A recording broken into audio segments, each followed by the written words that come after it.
Welcome back to another episode of The Hip. My name is James Layton, CEO and founder of Anderson James.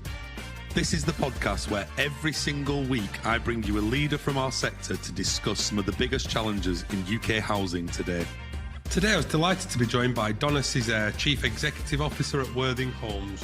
We talk at length around her journey, where she's dealt with lots of transformations and change management, how she's taken on the last 3 chief executive roles, took on the role of chief exec of First Choice Homes Oldham during a pandemic and some of the challenges and things she faced in that, and the plan she's got for Worthing, a business that are on the journey to go from good to great, their development plan, and how she values culture and values and behaviours to drive the one team ethos in her organisation. I hope you enjoyed the episode, and if you do like it, I'd ask that you like and subscribe so we can reach as many people as possible. Donna, welcome to the podcast. Thanks, James. Good to be here. I'm excited for this, and sorry we moved it once already, so I'm glad that we're getting to do it. But as we always like to start on the hip, would you mind just give us an introduction to yourself? Yes, of course. So I'm one of your dinosaurs. So I've been in housing since the 1980s, but I've done lots of different jobs, been in lots of different organisations across the UK. And I think I've probably worked in all parts of housing at every different level over the past 25 years. So I've really been focusing, I think, more recently on change management and organisational development, and certainly through the noughties. I worked for myself as a change agent, so did lots of work with organisations responding to the Audit Commission and the Chloes. So feeling like that's about to wash over us in waves again. And then my last 3 roles have been at chief exec level, and they've been in South Wales for a couple of years, then up in Oldham in Greater Manchester, which I loved. And I think we'll come on to that a bit later. And now I'm down in Worthing on the South Coast. Unbelievable. Thank you for that.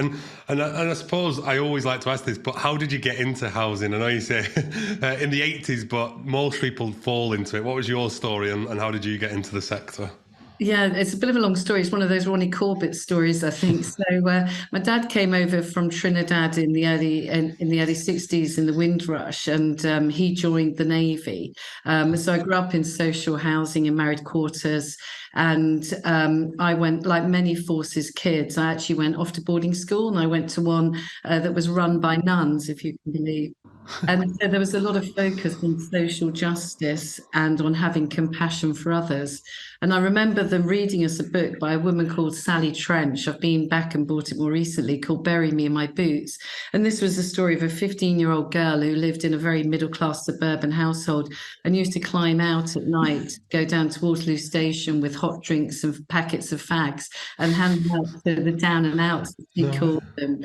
And it really resonated with me. She actually became a social worker, worked with many, many homeless people, and it really resonated with me. So a few years later, when I left college, I actually worked at the DHSS for a year. And after that, a job came up at the Housing Advice Centre and the homelessness team at the local council.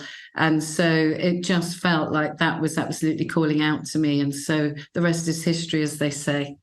Amazing, love that. And I suppose you've done tremendously well in your career, but one of the things I suppose you're known for in the sector and have got a fantastic track record is delivering change, as you said, and transformation. How has that sort of prepared you for roles at your level now as a chief executive, would you say? Yeah, well, I think it's been really helpful.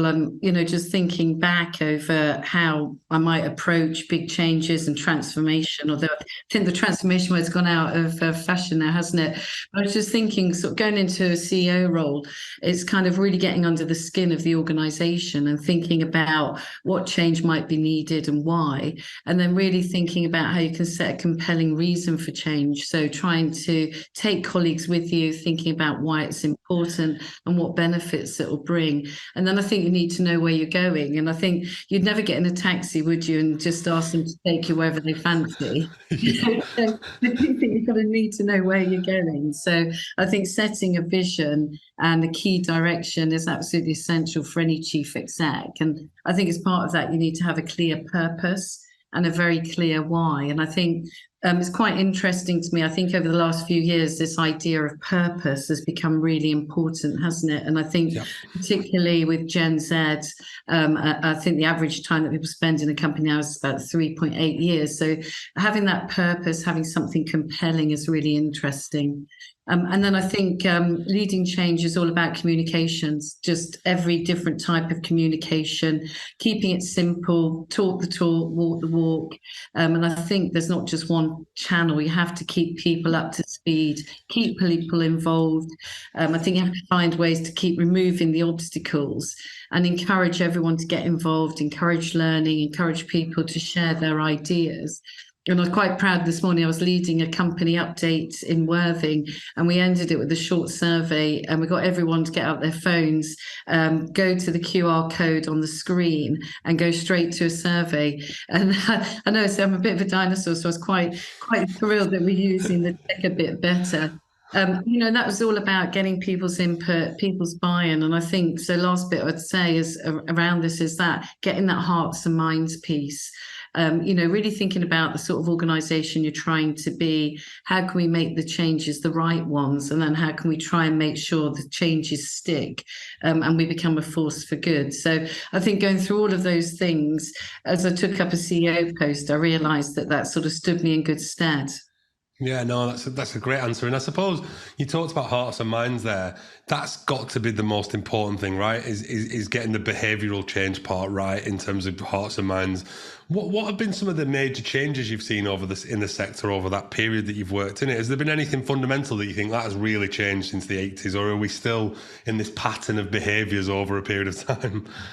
I think we dress a bit differently now. I think some of the drivers really, because I think the organisations that we lead now have to be commercially savvy, and I think I do like this proposition that we need to have a social heart but a commercial mind. And I think when I started out, I think we were less clear about that tension between social purpose, commercial outlook, and I think also, and this whole notion of purpose. I think if you'd said to me in the late 80s, what's the purpose of this organisation? I wouldn't have known what question you're asking me, and I wouldn't have been able to articulate that. So I think as businesses, we've come to understand, I think, the potential impact that we can have so much more. And I think we have earned our place a bit more in terms of being organisations with impact. I mean, I think we've still got a long way to go.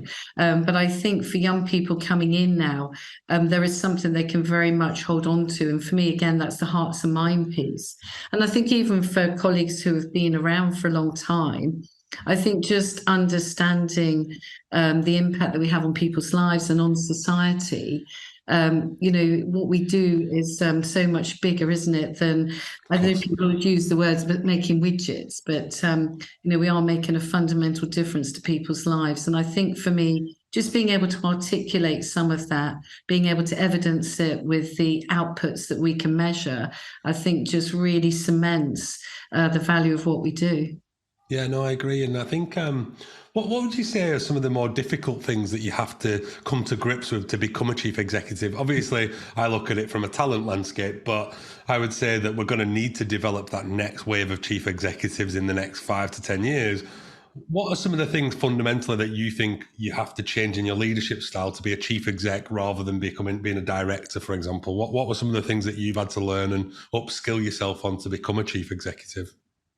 I think you have to be bold, and I know people use that, but I think you have to be a bit fearless. And I hear a lot of people talk about imposter syndrome, and I don't like that. I mean, I heard an American speaker recently saying it's all a load of nonsense. And my advice would be to any aspiring chief exec, set that to one side and step into the space.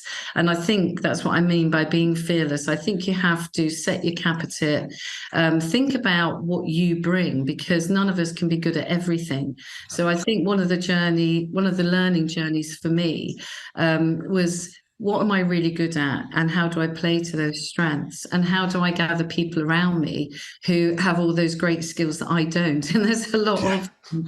But thinking about how you feel confident in the things that you bring, and then seeking out others who obviously can complement what you do.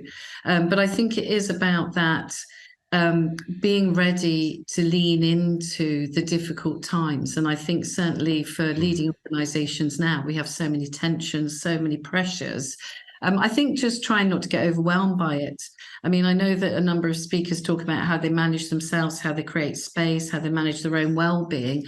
And I think all of those things are really important. And I think probably one of the lessons that I've learned through the pandemic is that hybrid working gives chief execs permission to be themselves as well. So I've always believed in being authentic. But what I mean by that is before the pandemic, there is no way that I wouldn't have got up at 5 o'clock on a Monday morning to be in the car by 5:30, to be at my desk by 8:30. But now I know that that doesn't serve anybody well, least of all me. And I think that understanding that you do your job in a way where you can use and preserve your energy, and that you don't have to be at your desk from 8:30 to whatever it is. You know, I think some of that more flexible, more wholesome way of working is something that I've learned even very recently. Yeah, I love that. And I want to unpack the Worthing Homes journey, but firstly, and you mentioned the pandemic, you obviously took on the chief executive role at First Choice Homes in the midst of the pandemic. You talk about bravery. That's bravery for me in terms of that's a difficult. But you had a baptism of fire around hybrid working because people weren't allowed in the offices when you took the role. Talk us through some of the challenges that posed for you individually, but also for the organisation, and how you overcame them, I suppose. I'm keen to understand that.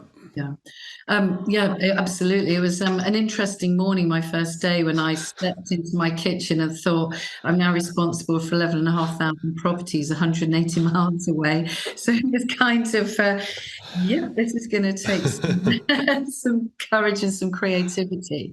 I mean, I think it's that, getting to know an organization. I was saying first thing, when you take up a CEO role, trying to get under the skin of the organization, trying to get to know your colleagues, trying to understand the systems, processes, culture. And it's very hard to do that, or it's much harder to do that when you're meeting people in a little box on the screen. So I think it just meant I just had to do even more than that than I normally would. I like to be out and about. I like to be talking to people. But I think it just took a very concerted effort to set up lots and lots of meetings, to make sure there was lots of time for phone calls, for interactions with people, for just trying to find different ways of doing things. And when I was eventually allowed back into the office and we observed all of the rules, of course, quite often I would be one of only sort of 4 or 5 people in a massive building. But the teams had massive respect, certainly for our repairs teams in particular, because Oldham was one of the areas that had the highest levels of COVID cases. I remember, yeah. Apart from a very, very short period of time, our teams were out working and delivering the service. So it was really important to me to be talking to those colleagues, and to be, well, as soon as I could, going out with them and to be appreciating them. So that just that very human touch, talking to people, listening to their stories. But I think it was tough for anybody new starting a job then, just trying to find ways to get them involved in the organisation, get them understand what the culture's like. And it does worry me a bit for new young people, coming into the sector and having this hybrid world. Yeah, I agree. And I thought it was very difficult there was so many different dynamics at play, but certainly frontline staff carried on as they were. And I think for coming in as a chief executive, how did you unpick the culture and how did you make sure people felt valued? It's so difficult behind a screen sometimes to hear it's the water cooler conversations, isn't it? They're like, what's going on? What's the temperature of our culture? How did you kind of align people to the central vision at that point?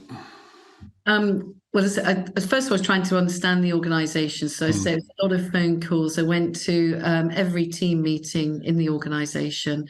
I invited people to ask me questions. We did live Q&A sessions. I think I went to the customer contact team. They asked me something like 3 pages of questions. And I did say, I'm very open, so nothing was off, nothing was censored. They could ask me anything. So just this idea of getting to know the real people. And as we started to go back in, we did things like a reconstructed conference. We did meeting customers online, just trying to find lots of different ways to connect, really. Yeah, I mean, besides the health benefits, do you think it's evolved our sector from a transformation perspective? What I've noticed is that it has made businesses more flexible. I think housing was already good at that, if I'm honest, but certainly I think it's made more businesses more flexible. It's also meant that we've had to transform our digital offering quicker than we may have done. Has there been any other benefits you've seen from not the pandemic, because that was awful in its health reasons, but has there been anything that you've noticed since that's improved our sector? I mean, I think the flexibility is a massive thing. So we've recently recruited two key posts for us. So one was a digital and IT manager, and one was a marketing and comms coordinator. And I was a bit worried that both those positions, are competing with the private sector as much as the public. And the two new colleagues are just so excited to be here. They can't believe the flexibility that we offer. They can't believe the variety of the work. And I think it's those things, I think in housing, we need to find a way to market some of those offers more productively. I think, having colleagues come in from another sector who are just absolutely loving it, but bringing a freshness and a different perspective, challenging our thinking, helping us to, I was saying earlier about the QR code at the company update. We would never have thought, I would never have thought that. I would have been printing out a little survey, and handing it out. So I think it's those sorts of things, being proud of the flexibility that we offer, being proud of the value of the work that we do. And I think it's those messages that we need to get out when we're recruiting.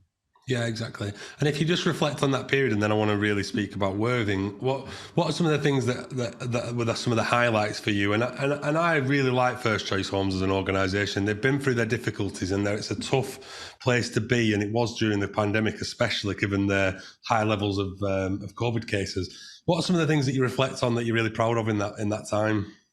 Yeah, I mean, and to say, I absolutely loved working up in Oldham and moved really for personal reasons with my family. But I think it's an extraordinary organisation, genuinely. FCHO, it's got some really talented people, and I thoroughly enjoyed working with them. And I think they've got massive potential. The things that I was really proud of, I think the work around working with customers, the residents' voice, over 150 engaged customers all the time, and the community development work is amazing. And they've done really well recently with the Wave 2 funding on the social housing decarbonisation, and are really getting on with that work. So I think the whole assets and repairs side have do a great service. And then when I joined, we had a new development director who's really, kind of got on with pushing up the development program. So, I think it's an amazing organisation, and I believe they're looking for a new chief exec at the moment. So I would highly commend it to any of your listeners, and happy for a chat if anybody wants to know more. Amazing. No, that's great. And as we take it to present day, obviously you've gone to Worthing Homes now as chief executive. Just for the viewers' purpose, can you just give us a bit of an overview of the business, so the shape and size of it, and then we can get into the detail? Sure. So Worthing Homes, we've got 4,000 units of accommodation, 120 colleagues, turnover of around 26 million. We're sandwiched between the sea and the South Downs, so the sea and the South Downs behind, so a very beautiful part of the world. So any development we do is either east to west, obviously, and we're looking to develop around 100 homes a year. It's an expensive area, as you expect, most of the southeast, and one of the big contrasts from obviously coming down from Oldham. And we have quite an increasing pressure in terms of the numbers of homeless households. So we've got about 400 households currently in temporary accommodation. As an organisation, we do lots of community work, which I'm really proud of. We're a place shaper sort of organisation working predominantly in one area. And I think the community development work we do through our hub in the area is really, really important. I mean, at the moment, we're seeing over 1,000 people a month turn up to our food bank. which is open Monday to Friday. So it just makes me realise that the work we do as a community-based organisation is really vital. Yeah, I love that. And it's where you grew up, right? Am I right in thinking that? Oh, no, yeah, fine. So, what was important for you when you took the role? I mean, like, what stood out most about Worthing when you took on that particular position? Yeah. I mean, I actually came to a meeting here a few years ago when I was an exec director, and I really loved the feel of the place. And I did actually think to myself, oh, I'd love to lead that place. So when it came up a few years later, it did feel a bit like serendipity. But I think one of the things, apart from my sort of family and friend ties, I think what really intrigued me was that the board said to me, this isn't your usual change management or turnaround role. You know, they said to me, we think this is a kind of a good to great journey. And that really intrigued me because, you know, I've been involved in sort of that, really trying to turn organizations around. And I thought actually it's going to be more of a challenge if you go into a place that's got a lot of very well established norms and has got pretty good KPIs. Was G1V1 until last week when we became V2. But you know, a really solid record of performance. I did think to myself, this is really going to challenge me to find ways to keep driving improvements, keep looking for the opportunities to be even better. And then I think the other thing that attracted me and probably kind of frightened me at the same time was that I knew that soon after I joined, we were going to be putting in three major systems. So a new housing management system, a new finance system, and recently a new telephony system. So that's been quite a lot of change. It's like you love change. Yeah. You needed to do something that was big change. But what has been the difference? I'm interested. So like I'm all about, and I love the Good to Great book. If anyone's ever read it, it's a great book. But actually, you're talking 1%, aren't you, at that level? What's been some of the fundamental differences between, say, an organisation where you've had to go and do the transformation stuff to this? I mean, how have you found those improvements, and how have you had a big impact? Because when you're doing transformation, you know yourself, like you can make massive improvements in small details. But what's been some of the differences that you've seen between the two organisations? I think when you go somewhere that's going to need to do a lot of change, I think it's easier to more quickly build that sense of urgency and that sense of a burning platform. Yeah. And I think it's harder when things are going pretty well, that it's harder to convince people or to start to bring people with you, you know, to try and get that message across of why we need to change and why it might be better to do things in a certain way. But I'm always keen to never say old is bad, new is good. You know, for me, it's very much about understanding the foundations on which we're building. But I think it is harder to start to find those marginal gains. I mean, obviously this year, it's that be careful what you wish for, isn't it? Because of course this year, with things like the damp, mold and condensation, the ever growing complaints, the forthcoming, obviously, increasing regulation, and then the forthcoming consumer standards. To be honest, that has given us a bit of a pen into that pool. So I think the first 6 months probably people were a bit more, I think, taking their time to understand why I was saying we needed to look for ways to keep improving, why I wanted to push us forward. And then I think the last 6 months have probably given us quite a few pokes to make us realise that there are still lots of areas. And I think that will drive, you know, that's now driving a real impetus for us to want to be better and respond to all the different priorities, really.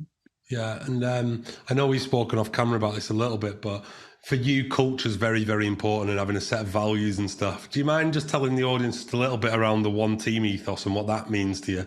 And also kind of for you, what the symptoms of a good culture look like? Because I'm really important. I love to understand what people think good and bad culture can be.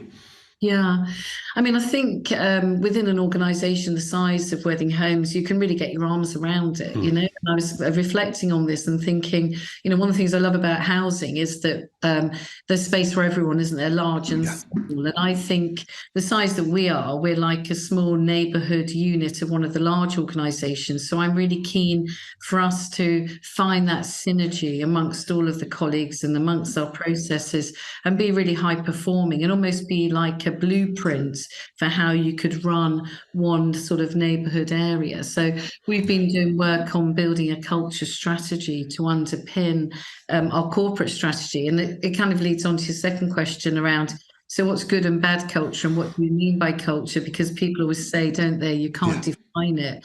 But we all know, don't we, if you go and work somewhere that's got a poor culture, you know straight away people are miserable, people are gossiping, people are feel unhappy, and that's how it feels. And then in terms of your measures, you know that people are off sick, you know that performance is low, you know that it's difficult for customers to get a good service. So I think it's, you know, that's your poor culture. And then in a strong culture, I think you can see that people are happy, people are engaged, people want to serve our customers in a way that suits them.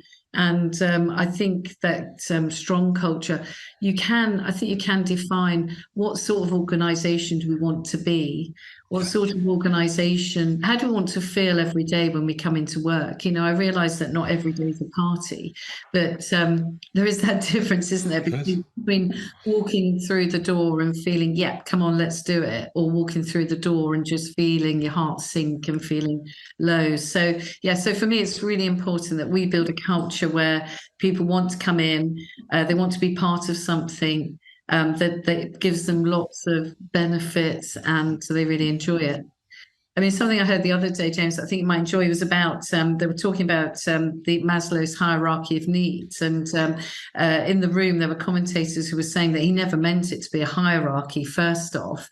And then his research, actually, his key finding was never released because it didn't fit in with the idiom of the day. And his key finding was what we need is relationships, so strong relationships, and not this necessarily self-actualization. So I thought that's really interesting. It is interesting. Because culture, well-being, so many things generate and circulate around our relationships. Yeah, and I think it was evident, certainly, in the pandemic, that I definitely saw that relationships got more tested in that period. And I think a hybrid working model works for everyone, doesn't it? And I don't want to be like one or the other works, but certainly I feel like relationships are critical in terms of people feeling that connection with someone. And I don't know if you get that on the Teams or on the box as we are now, as much as you would in person. The other thing that I know we spoke about is personality profiling and the role that can play in playing to people's strengths. There's a big stigma around personality profiling sometimes. That's not me, but it gives you a preference style around how you're going to adopt stuff in work. But how have you used it to tailor people to things to individual person's strengths? Yeah, I mean, I think over the years, I've probably used just about every profiling tool, you know, Myers-Briggs, Epigenetics, Colorics. And when I came here, we used Miro, which is the 4 colours and different behaviours and your preference. You said it's about preference and not personality. I mean, I think it's important in 2 ways, really. I think it's important. So at a team level, I think it's really important to know who's in the room. So unusually, we don't have very many blues, which is your completed finishers, your logical thinking. And so that could be a real problem given all our measures and our KPIs and things. So we, as a senior leadership team, have to be very mindful of that. And then I think on an individual level, it can help you to be, I think it can help you to understand other people's points of views better. You can, you know, for a long time, I couldn't understand why when I was looking at something, somebody else would sit completely differently to me. And I think it can help you realize the strength of those different views. And I think if you understand yourself, you know, just going back to an earlier question about preparing to be a chief exec, if you understand the strengths that you bring and where you shine, then I think you can play to those strengths, but you can also understand where you need to bring other people in, you need to get support maybe. So, you know, I just think it gives you a lot more understanding. I mean, I think a great metaphor or a great exercise that I once did to kind of understand this a bit better was in a room. We were put into our preferred types and then asked, how would you book a holiday? And, you know, the logical thinkers would go away, research everything, look at all the guide, look at all the reviews. The yellow people, you know, they'd just turn up at the airport and get on a plane. And then other people would need to check the details over and over again. So I think if you think about it, in a very simple example like that, it just helps you realize how we're all different. And if you combine those skills, then you can end up with a really powerful team that's got a bit of everything. Yeah, I feel like you've looked inside my organisation then. We very much identified that we've got lots of ideas and no one to implement, and therefore you go around in circles all the time, nothing gets done. But no, it's fascinating, certainly. And we didn't quite let you escape the Northwest housing market, did we? Because you've now taken the deputy chair role at For Housing. What attracted you to that opportunity other than the fantastic Northwest? Well, I mean, in all seriousness, I loved my time up in Manchester and loved the GMHP and my colleagues there. So when I saw it, when someone tapped me on the shoulder, that there was that immediate feeling of connection, which was important to me, and I think it was also important. So For Housing had looked at their skills matrix for the board and were keen to attract somebody who had a strong housing background, and they wanted more diversity on their board. And I think when I looked at their values, at their corporate plan, it just really connected with me. And the other issue was that we're currently at a G3 and working very hard with the regulator, with the colleagues and the board to pull that back. And we're well on our way. The team are doing a great job. And that really appealed to me to hopefully go and be useful to an organisation to help them get back to where they want to be. And that's obviously back to G1. And the other thing that I do there is that I chair the People and Culture Committee. And obviously from the interview, you'll know that those are really my passions, understanding how organisations tick, how we make the most of our people, and how we make sure we create the best conditions through the culture. So all of those things, it just really felt like a great fit for what I could offer. Yeah, I love that. And I wanted to ask you about this because you've obviously got a big role in Worthing and then you've decided to go and take a non-executive role. I mean, you just obviously love the chaos, but outside of the chaos, how important is it that we generate and create the right level of boards? I speak to lots of people in the sector that are worried about applying to non-executive roles alongside their current roles. I think we should be encouraging our teams to go and take a non-executive role and get more experience and exposure. But what's your opinion? Where do you sit on that? And I totally agree with you. And in fact, it's one thing, I agreed, and you're right, because it wasn't very long in my tenure here when I agreed to take it on. So I did chat it through with my chair because obviously I need to balance being fair to organisations. But he and I both have a view that it's really important. I think particularly when you're at a senior level, I think it's great to have an understanding what it feels like to be on the receiving end of all these long board reports. But no, I think it's really important that we get more younger people. So one of the things that I did when I was at FCHO in Oldham was I was really keen that we tried to attract a younger person from one of the local communities, and we worked very hard and attracted a young first-year law student in Oldham who's fantastic and who just brought us a different view of the world and a different conversation. And For Housing, we're going to be, in the new year, we will be advertising a couple of roles, and I'm really interested in making sure that we are open to as many applications. And I think it's quite daunting. I think people do think, oh, I've not got all these years of experience. But there's lots of things, obviously, we can support. There's lots of things we can set up a buddy or a mentor. I think what we really need is to hear different voices and different experiences around the boardroom table. No, I agree. And when you made the point around culture, the thing for me is that we should, as a sector, be challenging culture, because what we don't want to do is lose any skills out of our sector. It's hard enough to get them into the sector, let alone lose them. And I think that's a really important part. But I do really encourage those listeners, especially that are working in a director role, to do go out and look for the non-executive opportunities, because that's probably one element of how we're going to raise the next 20, 30, 40 chief executives in the future as well, isn't it? It definitely is. And I think it gives you a whole host of new skills. Sometimes it's that kind of, isn't it? Push yourself into a new experience. This interview, I could be very nervous and think, oh, I can't do that. So I think you've got to push yourself into these new experiences. And I really would encourage younger people who really enjoy housing to put themselves out there. And it just really just brings a different perspective. And I think it's really crucial. I think I agree with you that as a sector, we need to do a lot more about this, but make it easier for people because the boardroom can be quite a daunting place. Yeah, and it's the assessment of some of those roles as well that put people off. I know that from personal experience in terms of there's still very much board level interviews and board level assessments, and it can be quite daunting to someone Yeah. coming into that environment if you've not done it before. On the young person thing, and one thing why I started this podcast was to try and get more skills into the sector. What can be done to get people more interested in this wonderful sector that we all work in, and how do we attract those people? Because it's one thing us knowing that the sector is great, we don't talk about it very nicely, and the media will have people believe that we're the worst types of individuals and we're trying to do a bad job, but actually there's some great things happening. But how can we tap into that younger, more different ideas and diverse talent, would you say? I think we've just got to make it easier for people. So, I mean, using the example of attracting a young board member into FCHO, you didn't have to write a CV, you didn't have to write a long, you just had to just something short or even a video saying why you were interested and what you thought you could bring. And then the interviews, we actually did a bit of a speed dating thing. So we did 5 minutes talking to different colleagues, and then we did having a chat with a board member. What's it really like? So just try to approach it in a different way. And also, I think we just need to be more creative in terms of where and how we advertise. You know, let's go on Instagram. I think I've heard you offer to do a TikTok. You know, let's do it, but why not? Let's do something more creative.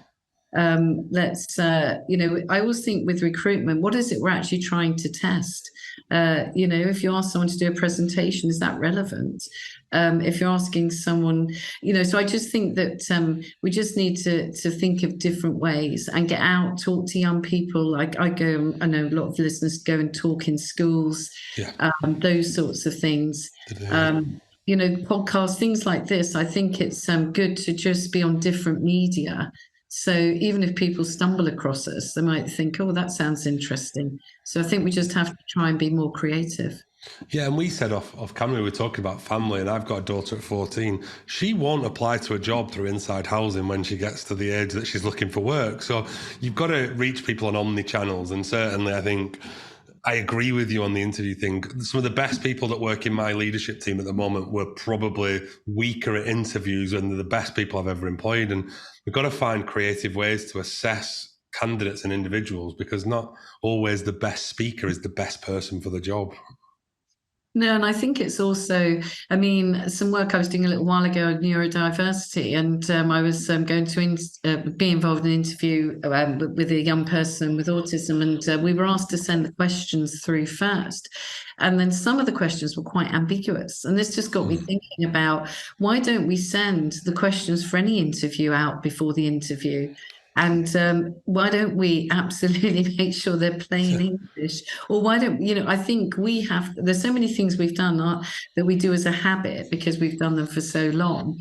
It's quite hard, isn't it, to strip back some of those processes and just do something in a different way, but it does get a different result.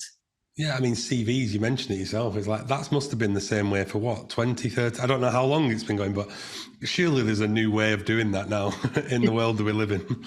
Well, I have to say, some of the ones I've seen more recently are much more creative. People the pictures on, put little different comments and things. So I think people are taking that into their own hands anyway, which is great. No, I agree.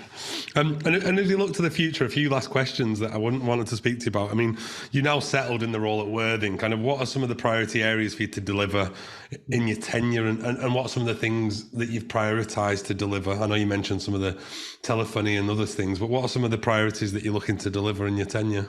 Yeah, I mean, I think for me, it's about our service offer. So we've started this notion of being the home of brilliance and, thinking of ways that we can improve what we do. So I'd be very much looking to the new systems. Will I end my career, before I end my career, will I actually have an organisation where every system talks to each other? You never know. I might have to die trying on that one. I'm looking forward to, this is my latest one this week, I'm looking forward to getting our EDDI project off the ground, and our EDDI project is equality, diversity, inclusion, and equity. So kind of where's EDDI, and just thinking about those really important issues. And I think that attracting and retaining good people, where we are, it's we compete with well, we're not too far from London, but we can't offer as a small organisation. We Of can't. course. So I think really understanding what our offer is and just trying to be more appealing to a wider range of people. I think it's really important to bring different people in. And I think the other thing I'm looking forward to is just the whole, with the Better Social Housing Review and the new consumer standards. I think just for me, I believe that we're customer service organisations first. So I suppose I'm just looking forward to embracing that, maybe not paying the fees, but embracing the ethos of really looking at how we serve our customers better. Yeah, and one thing I wanted to just touch on as well is obviously you've got a strong development plan. Firstly, just talk to me about the challenge. People will say, "Oh, Sussex doesn't need new homes and doesn't need new." They do though, because I speak to chief executives from the southwest, and it's like they don't need new homes, and it's so untrue. But what's the demand? And I suppose kind of like you've got a plan to deliver 500, I believe, in the next 5 years. How important is that for the community? And I suppose how important is it for the wider Sussex region? No, I mean, it's really important. And I think I'm just about to take up chairing our local homelessness partnership. And that's we've just had a comprehensive housing report produced, and it shows us that over 400 households in temporary accommodation, which for a small area is extraordinary. So the problems are very real. And of course, the cost of property here is just eye-watering. And one of the things, and it's kind of like a poison chalice, or it's a bittersweet chalice, probably, in that last week I read an article in the newspaper saying Worthing is just becoming more popular than Brighton and London, that people love it. And of course, that's pushing prices up. The rented market is so high here, it's eye-watering. And it does worry me how homelessness is escalating. And of course, that's all the pressure it's putting on our local authorities. So I think as a sector, we should all be concerned about the pressure on the local authorities. And, the spiralling costs of temporary accommodation are just, you kind of wonder where will it end, don't you? Yep. And my little soapbox issue at the moment, which I wanted to get in, is I haven't seen the John Lewis Christmas advert yet, but what I did see this week on LinkedIn was a little advert or film that Shelter have put together, and it's absolutely heartbreaking. It's a young girl being very well behaved, because she hears that if she is well behaved, she'll get her wish come true for Christmas. And what she's wishing for is a real home. And I just felt, I know you don't want us to be political, but I just feel if every time they played the John Lewis advert, if they played the Shelter advert, then it would 100%. raise the profile of the housing crisis to many, many people, because my own feeling is that many people are just oblivious. They're getting by themselves. They don't understand what's going on. And I just feel that we need to raise the profile of what's actually happening. 131,000 children will spend Christmas Day in temporary accommodation. It's just horrific. So definitely in West Sussex, we've definitely got a real pressure, a lot of overspill from Brighton as well. And, we really want to do everything we can to obviously try and contribute. Yeah, and I think the way we'll finish, because I've not asked this for a long time, but I'd love to get your view on this. If you were in government and you had one thing you could change for the housing sector, what would it be, and what would you implement to try and solve some of these issues? Because we haven't got there, have we? I mean, what is it that's hamstringing us from not being able to deliver more housing, or what is the thing that you would implement to try and solve that issue? Tough, isn't it? One thing. Yeah. I mean, what I would be think a couple of things? Just like what would be some of the things? Yeah, the one thing I think is the money, isn't it? So, but then it's about the money. So I think for me, it would be where we put the capital funding in terms of the properties that we build, and absolutely at the sharp end, getting the capital funding support in, getting the revenue support in for supported housing, etc. And then I think on the other revenue side, and this is very topical at the moment, is around the local housing allowance. It hasn't moved for 4 years. So I think, you're sitting in private rented, and your local housing allowance is meaning that you can't keep up with escalating rents. So I think putting that funding in, but where it's needed in a way that's going to make a difference, I think is, for me, that would be the one thing I would do and wave my magic wand. Yeah, and I hope they do, because I'm hearing loads and loads of different things at the moment and contrasting opinions, but certainly there needs to be more funding available for us to fix some of these issues. And I imagine the Sussex issue, I wouldn't even want to know how much land costs in Sussex, but I can't imagine it's cheap anyway. No, it's not cheap at all. And, but rents as well. I think coming from a northern housing association to a southern, I had to keep asking them to repeat how much the rents were. And, just the contrast, it's just eye-watering. Yeah, and I suppose just to wrap up then, what is there anything in particular in your career? You've achieved so much to this day, but is there anything in your career that you'd love to achieve or love to see in the housing sector, within the remainder of your career? Yeah, that's a good question. I mean, I think for me, it's I'd said before, I love the diversity of the sector, but what I'd love to see is standards going up, but it's going up because people are coming to it, they're enjoying their roles, they're enjoying what they do, they're enjoying their work. And that collective effort really having that impact to make our homes better, to make our services stronger, but doing it through that combined and concerted effort rather than doing it through, I suppose, through TSMs and other measures, which I think can be a little bit arbitrary at times. So for me, the thing I've loved working in housing. I've loved that variety. I've loved the fact that every day is different. And really, I want to see people making the most of that, making the most of their talent, and for the best effect, really. Yeah, what a lovely way to end. And I really appreciate you coming on the podcast. And I think I'm sure loads of people get loads of value from this. For me, certainly, my key takeaways were definitely around how important culture and transformational change is within an organisation, but also how passionate you are about the sector and wanting that change for your residents and tenants. But also you've taken on some pretty difficult gigs in your career and you've come out the other side of them and made them better organisations. So thank you for your time, Donna, and I really appreciate you coming on the podcast. Thank you. Cheers. Thank you for listening to another episode of The Hip. If you'd like to hear more from us, please be sure to follow us on your favourite podcast platform. We are also running a 30-minute clinic free of charge to any clients that want to recruit in a more inclusive way. For more information, please reach out to us on our website, andersonjames.com.